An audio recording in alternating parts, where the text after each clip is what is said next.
I was so afraid I was going to eat it, but I didn't.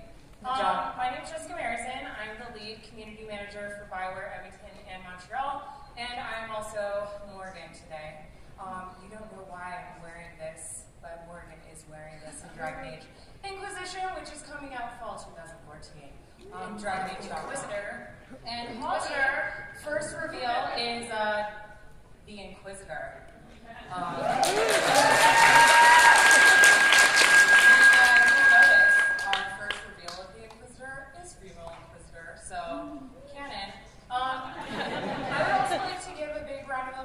To our cosplayers here, wave your hands or stand up, stand up.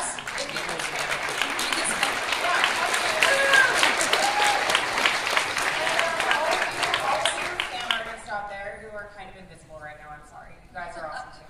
So we don't have enough room to be on the panel, but they didn't tell us what we do on the panel anyway, so we're going to go sit down. But I would love to introduce our lovely panelists today. They're going to come up here. This is the behind-the-scenes panel, but they're actually, Mark Dara decided to switch things up and not do that because it's Mark Dara. So come on up, guys, and just have fun on your panel. We're gonna go sit down and we'll watch and snicker from backstage. Yeah, have a fun panel, guys. So have fun. I'm letting you guys loose on this. Tweet at me and tell me what you thought. And maybe we need moderation. Yeah, you guys did. You needed moderation. I'm sorry, I can't get off stage while you were Okay. I'll just direct here. Okay. Dave next. Come on, David. Okay, and Cameron.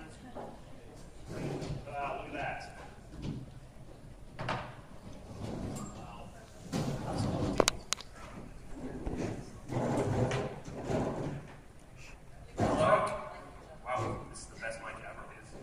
Okay, hey everybody. The panel description says, what does it say? Everybody just wave. It says behind the scenes at Bioware, but I brought all Dragon Age people on stage with me, and the reason for that is what I'm going to actually do is we're going to start by showing you a little bit of gameplay. It's actually recorded gameplay. So we can put the house lights down and play that video.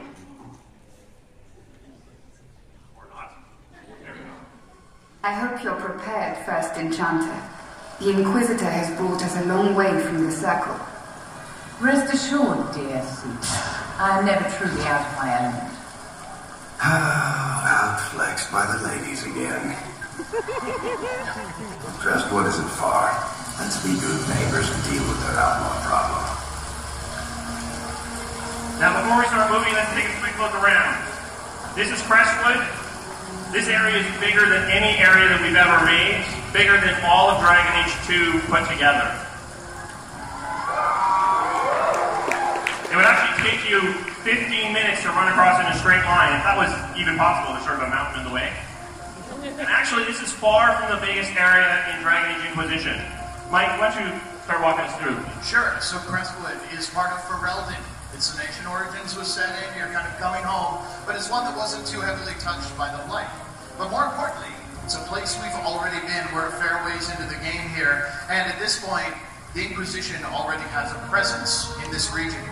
The Inquisitor's troops are here, our men are in place, and in response to that, we've received a counterattack. The enemies are coming, they're trying to take the keep that we hold and that we use to maintain our presence. This is bad news, but the Inquisitor comes to this kind of thing because as Inquisitor, you're an inspiration as much as you are a leader. And being there on the front lines is absolutely important to maintain the morale and to maintain the position that you hold.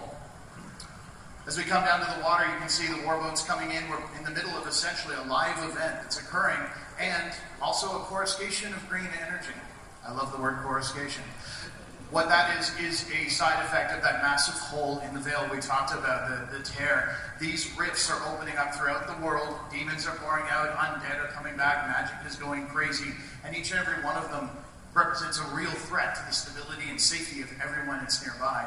This one, in particular, is troublesome because it's underwater. It's very hard for us to reach, but long term, the Inquisition would try to find a way to reach it and seal it, if at all possible. But we'll leave that for the main game.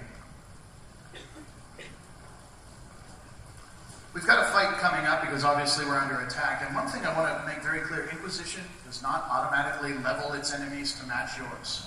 If you come to it, yeah. You know what that means. Let's do some fighting.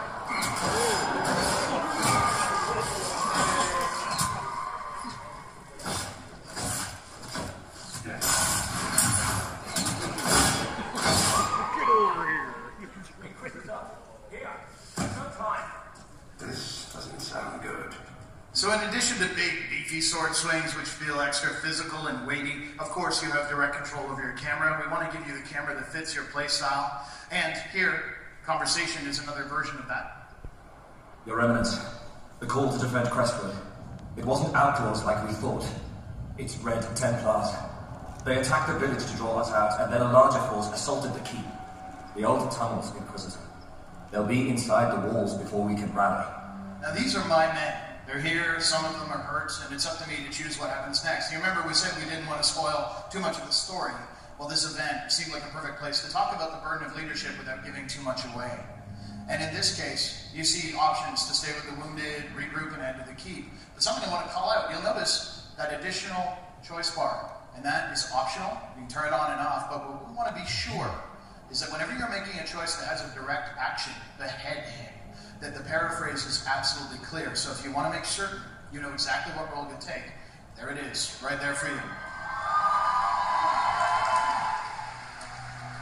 Yeah, let's regroup. Get every able soldier on their feet. I want you defending the keep. Inquisitor, of course. Leave the wounded and go to the keep. What about Crestwood? Crestwood needs the Inquisition strong. Now with that consequence choice is relatively meaningless, and we put a big emphasis on consequence. They range from the big to the little. Obviously here, our men are going to go to the keep. That's going to affect our gameplay, but also you heard Varric is upset. And relationships with your companions, how they feel about you, how they feel about the decisions you're making, remain a huge focus for the Dragon Age franchise and for Dragon Age Inquisition. Crestwood is a diversion, a small force. The Red Templars may spare it. We sent their hope to the keep. Come on, Inquisitor. Let's get over there. Now, in Dragon Age Inquisition, actions speak louder than words. We could head down there and try to protect Crestwood Village, even though we sent our men to the keep. You make that decision, the world reacts to the decision you make, and then you have to react to the world as it now stands. But we're going to maintain consistency, we're going to keep going to the keep. In order to avoid any more troops at this point, we're actually going to leave the road. Now in Inquisition, a big thing we're trying to focus on as well is making sure that we move to an understanding of how you interact with the world. It should go a little deeper than press A to do X. That's fine for doors, it's fine for simple interactions, but sometimes we want to test whether or not you've come prepared, whether or not you can seize an opportunity, whether that's a dark cave you need a light to go in, or as we see here, these warboats are pulled up, and the Red Templars that control them are long-term enemies, so we can actually burn them to cut off their retreat and weaken them further.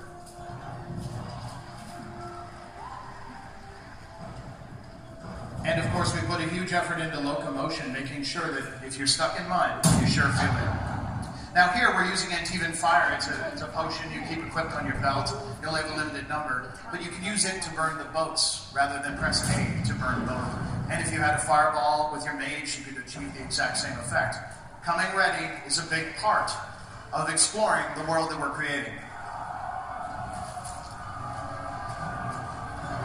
So we make our way through here as well. You'll notice we're in, like I said, in the middle of a live event. You can see the time ticking down. This keep strength is falling. This gives us a definite imperative. And something I want to make absolutely clear. We could pull a red cliff. We could turn around, head on out, and literally everything would fall. We are really the tipping point as these characters. But it is a valid gameplay option, but not without consequence, as we'll see later.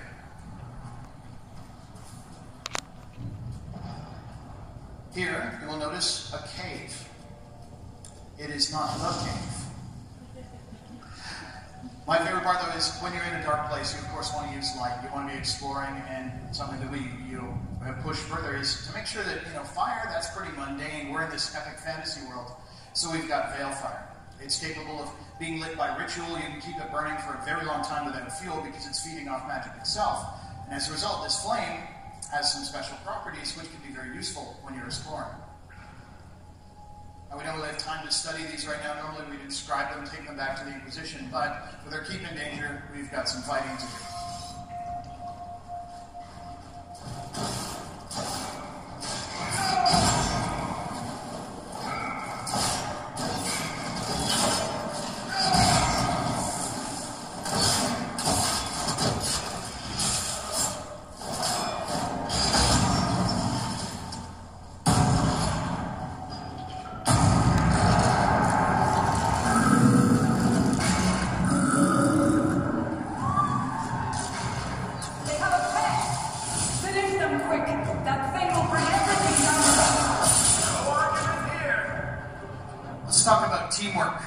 Because in Dragon Age games, you can always switch to take direct control of any member of your party, and you can do that here as well. Facing a giant monster like this, we're going to use Cassandra. Switch over to her abilities, which are built in order to help deal with him. She can use a rock armor potion to toughen herself up, of course. We can use her Warhorn ability to catch its attention, keep him focused, and with it staying close, she can then use her armor break. It's a special shield bash available to those kinds of warriors that can shatter the armor you'll see around its health bar. Eliminating it leaves it wide open for the rest of the party to take it down.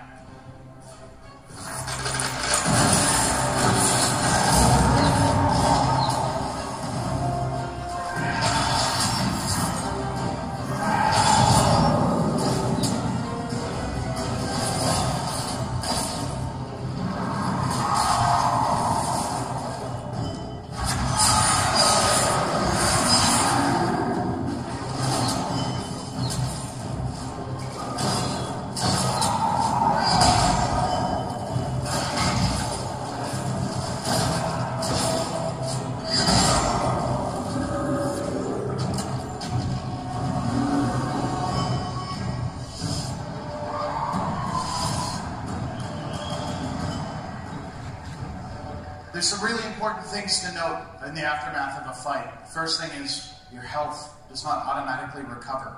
Once you've received your wounds, they stick around for quite some time until you return back to your home base or rest at a camp. This means that you need to be careful with how you're healing. With potions, you only have a limited number. You won't be able to carry stacks of thousands of lesser healing potions anymore. Sorry. Because we're aiming for a more realistic feel. And there's actually an ultimate goal to this. With limited healing, limited health, and no automatic recovery, we're asking you to think about the adventure, not just a single encounter. I don't want you to feel comfortable when you see 3 wolves. I want you instead to consider whether they're worth avoiding, whether they're worth engaging, or whether they're something you want to tackle in order to get their hides or the XP.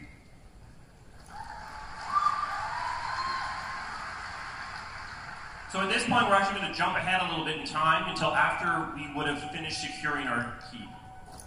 Demo magic.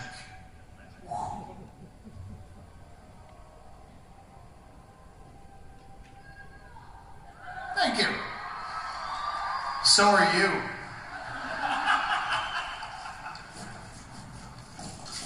I'm sorry, I can't see. But things don't get a second chance at us.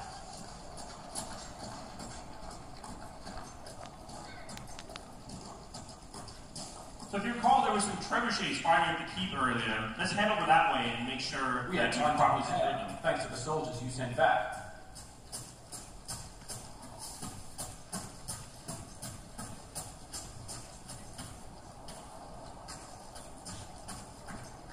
Okay, it looks like my men have things in hand, so I'm actually going to have us go up onto that ridge and take a quick look around.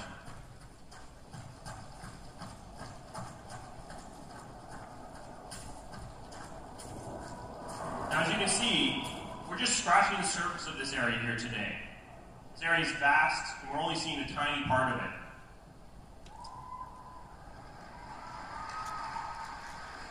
Let's head over to Crestwood Village and assess the damage that's occurred.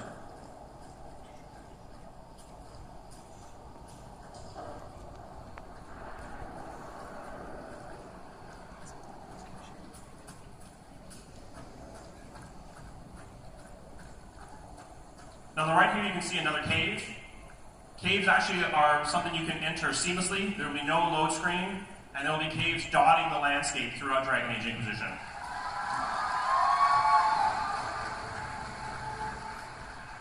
In Dragon Age, we want decisions to have consequence in the world and to your game. Decisions in Dragon Age Inquisition are tough, and they have hard-hitting consequences. In many cases, the decisions you make will have lasting implications. Content will be unlocked, you'll get access to things you wouldn't otherwise get. There's nothing to be gained by going there now. Come on, Seeker. Don't you want to see our handiwork? In some cases, doors will be closed forever.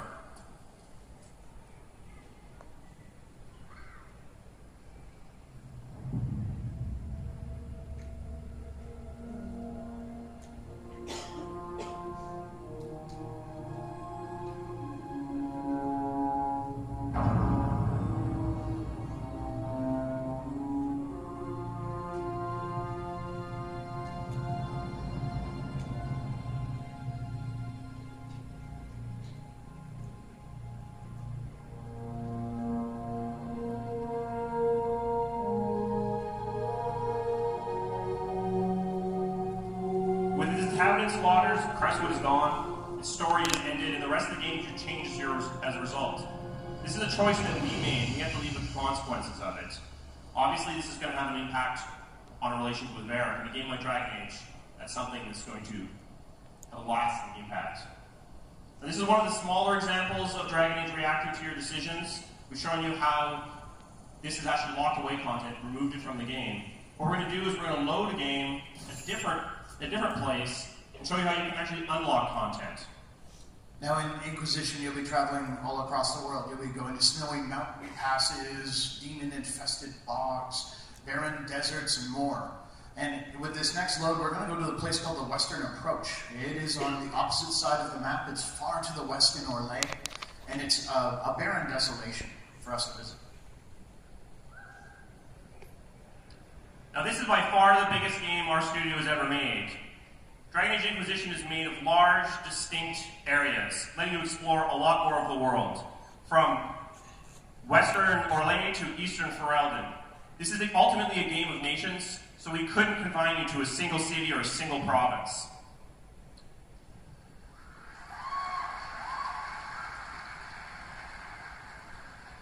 All the regions you visit have a significance to the Inquisition. There's a reason for you to go there, and a reason that draws you in the first place. But once you get there, each region is huge and expansive, allowing you countless opportunities for exploration and discovery. The Western Approach, where we're headed now, is many times the size of Crestwood, but still doesn't represent the biggest area in the game.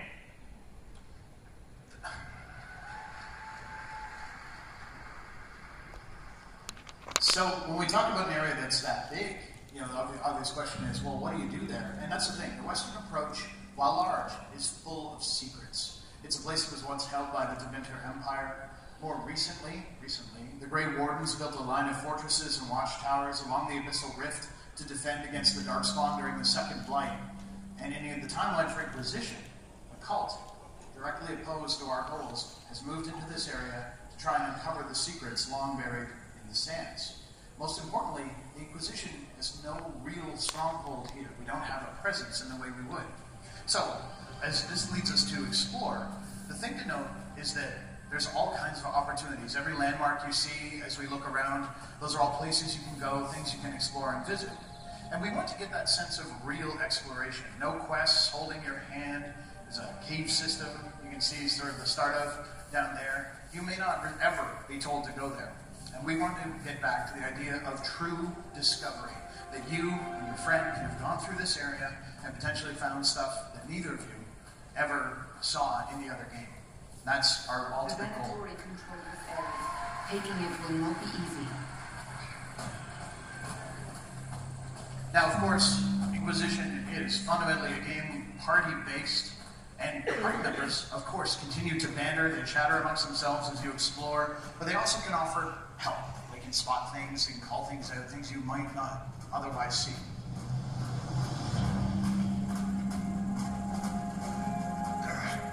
What's there on the cliff face? Something very, very safe, given the environment. Now this gives us a long-term goal. How do we reach that cave? Or, you know.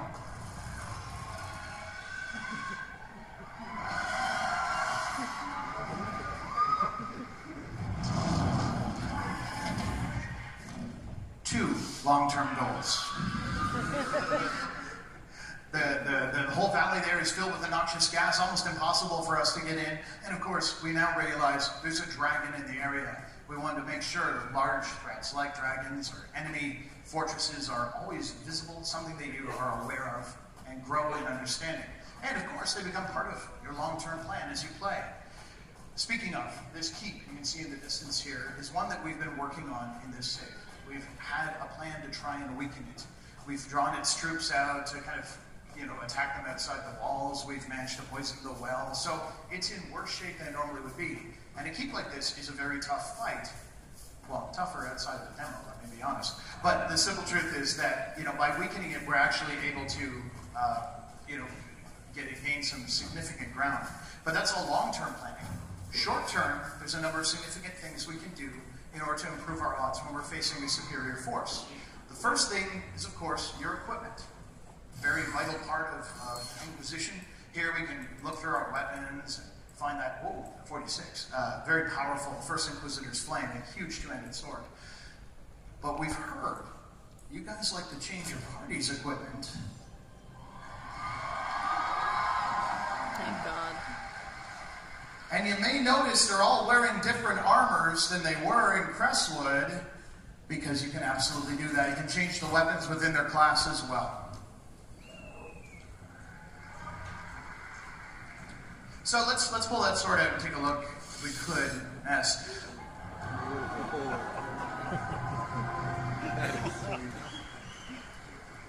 Inquisition features our deepest crafting system to date. You will be able to forge your own weapons and your own armor and give them the silliest names, whatever.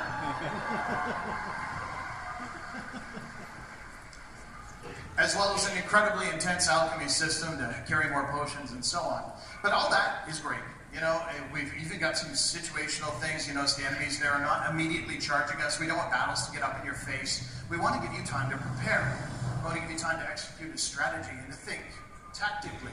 But we know there's a specific way you guys like to do that, and that sometimes it requires a change of perspective.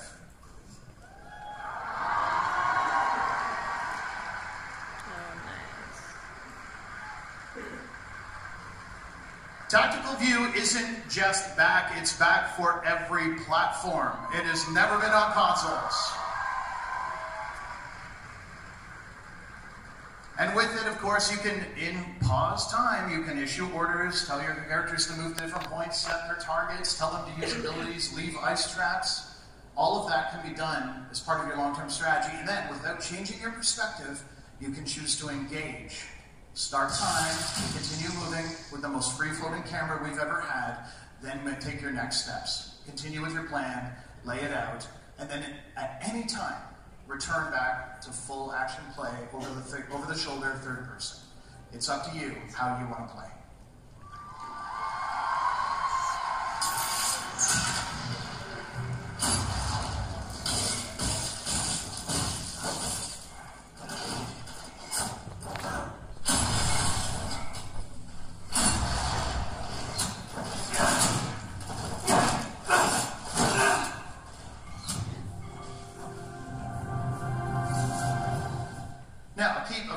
Not really worth its name if its doors are wide open. It's hard for, it should be hard for you to attack, and whether or not you need to find the bolt hole and make your way through a series of tunnels to get in here, fight your way around the back because it's not the most solid keep, or potentially, as I said, have you brought the right tools for the job? Maybe you expect one of your warriors to be an absolute battering ram, as we have with Cassandra, and you can just knock.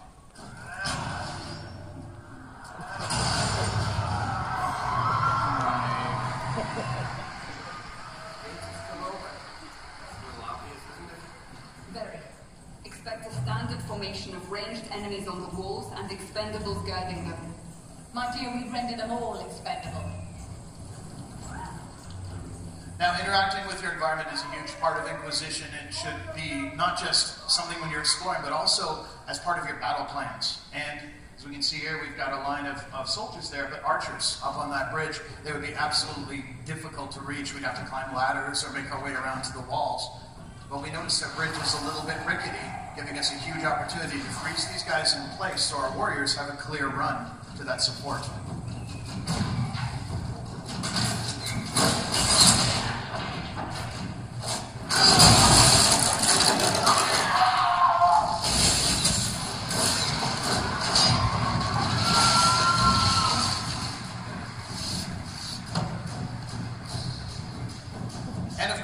Enemies are at their best when they're challenging you in different ways, not just being tough for big sacks of hit points.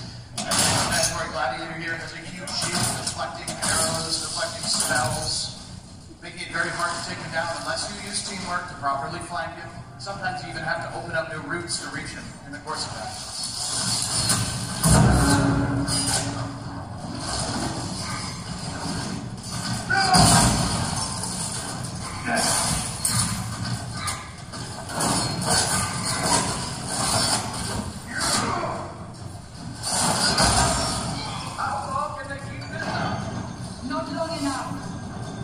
Now, a gladiator like that would normally not be fighting alone, but we want to be able to demonstrate the benefits of flanking.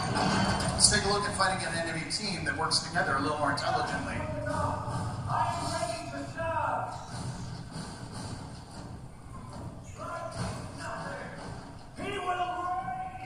So we're facing an enchanter. He's a very powerful mage who can add benefits to his allies, causing the archers to fire arrows. He can throw lifts down on the ground, making it very treacherous for us to move around. So our first goal is to cut him off, try and isolate him, and make sure the archers don't have clear lines of fire using a wall of ice.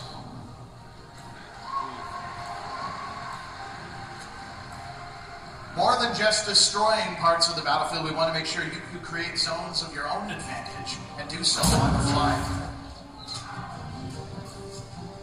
Now, the enchanter has very thick magical enchantments protecting him, making him very tough to kill, but using the spell, we can tear those down, again, leaving him wide open.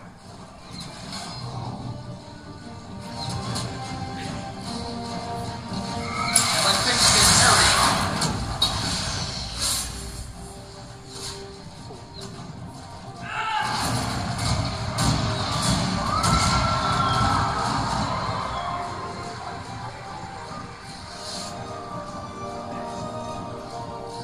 keep's ours. We've claimed it. We can now take control of it and claim it for the Inquisition.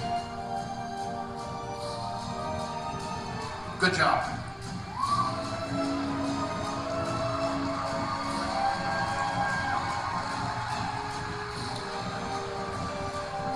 Okay, let's step out of the game for a second. We've captured this keep. What are we going to do with it?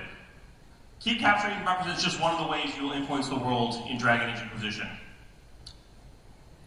Dragon Age Inquisition is really like another character that you advance. The Inquisition itself is like another character you advance, interact with, and level up. You make leadership decisions of a powerful organization.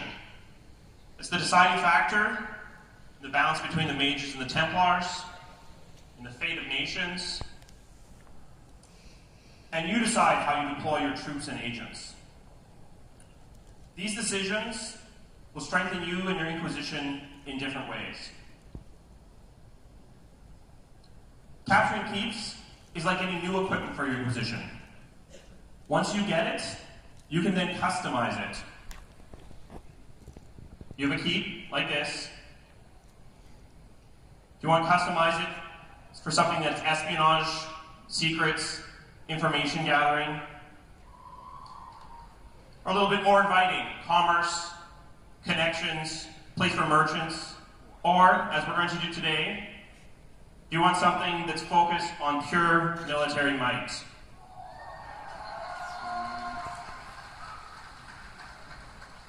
It's your game. This decision will change how it plays. Now, once you control a keep, you can use it as a base of operations to deploy your agents in the world and make a fundamental impact on the region where you have a keep, in ways that are major, visible, and affect your game. You can rebuild an ancient monument, put that shattered colossus back together, increasing the renown of the Inquisition, spreading your influence more broadly. Or open up the west gates, giving you access to vintage magical devices, old artifacts. Or, if you remember, there was a cave we wanted to get to, blocked by some poisonous gases. We can cap those vents and harvest the gases for our alchemy. And it's also going to give us access to additional spaces and maybe let us get to that cave. Now, let's get back to the game and take a look at this in action. Attention!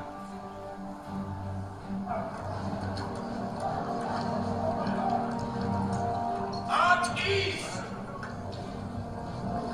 So our goal with Inquisition, above and beyond anything else, is to make sure that you feel like you have impact on this world. Not just story changes, not just some letters being sent to you, but physical changes that manifest your growing power, your growing influence across the world.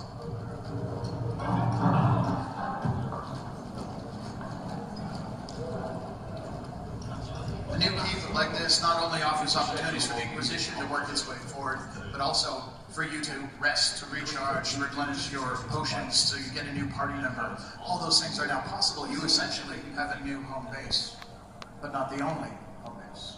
There's enough to go to, you promised. It's what we have. You get paid when all the goods arrive. Inquisitor, there you are. Everything is secured and we've already sent out patrols.